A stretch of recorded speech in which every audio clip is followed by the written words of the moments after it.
Young patients suffering from the debilitating effects of long COVID have appeared in a new NHS video urging others to get jabbed. It comes as all 16 and 17-year-olds in England have been offered their first jabs. Joining me now is Harry Leeming in East London. He's been suffering from long COVID for more than a year. Welcome, Harry. Thanks for joining us. Before we talk about the effects of long COVID, tell us first of all about you and how active you were before it hit. So previously I was fit and healthy, no previous medical conditions. I was exercising every day. I mean, outdoor sports were a massive part of my life.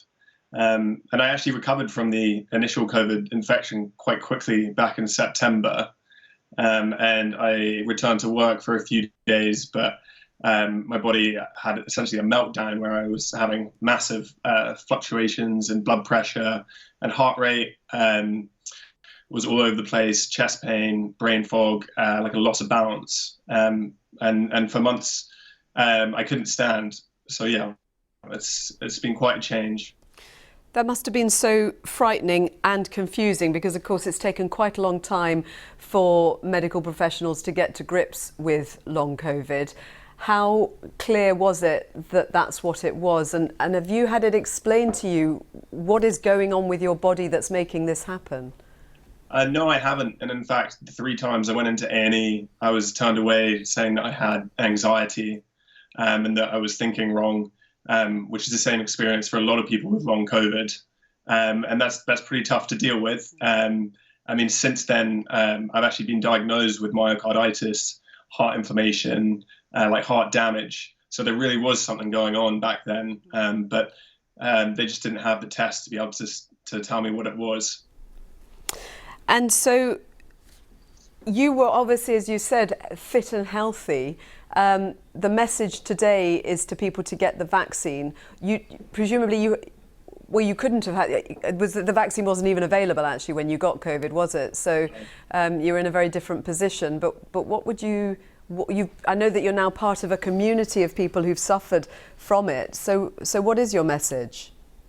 Well, I think, for young people, I think you're either going to have to get the vaccine or you're probably going to get COVID at this rate. Like, that's the reality. And when you look at the long-term effects of COVID, they are very significant. I mean, there's like 400,000 people with symptoms over a year. And long COVID happens to young people as much as old people.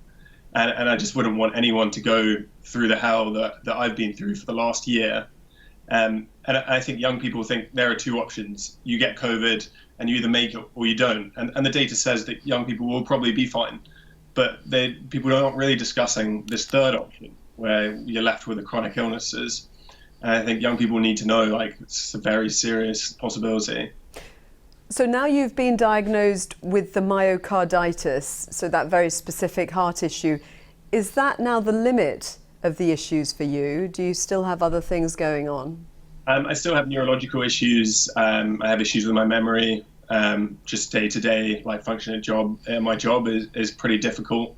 I'm one of the lucky ones. Like, I am getting better, even at month 11. But I know a lot of people who are at month 17 and are not recovering. I personally have a friend who's, she's a doctor, 27 years old.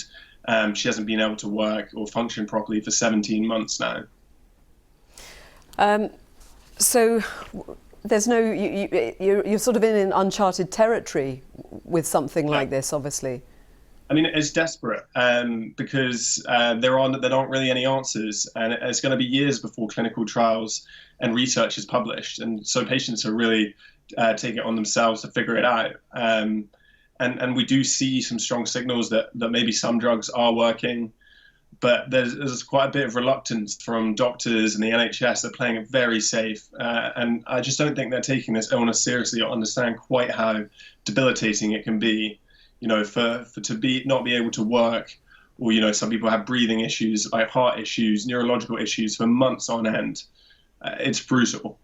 And one of the people who's involved in this campaign talking about long COVID said that simple things, something silly, she says, like brushing your hair can become quite emotionally traumatizing.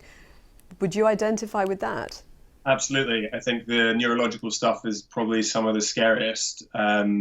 and it's tough to deal with when there are just no answers. And I think one of the scariest aspects of long COVID is we just don't know what the long-term effects are. Thank you very much for joining us. I hope you continue to get better, Harry. Thank you. Thank you.